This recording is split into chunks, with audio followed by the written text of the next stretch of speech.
ఒంటరి ప్రార్థన, ఓటమి లేని ప్రార్థన, ఒలీవా ప్రార్థన, ఓదార్చే ప్రార్థన.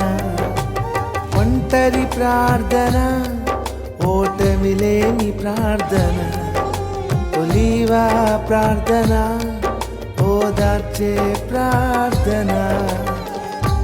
ఏకాంత ప్రార్థన, ఎదురులేని ప్రార్థన, ఏకాంత ప్రార్థన, ఎదురులేని ప్రార్థన, ఏక మనసుతో చేసే యేసయ్య ప్రార్థన, ఏక మనసుతో చేసే యేసయ్య ప్రార్థన.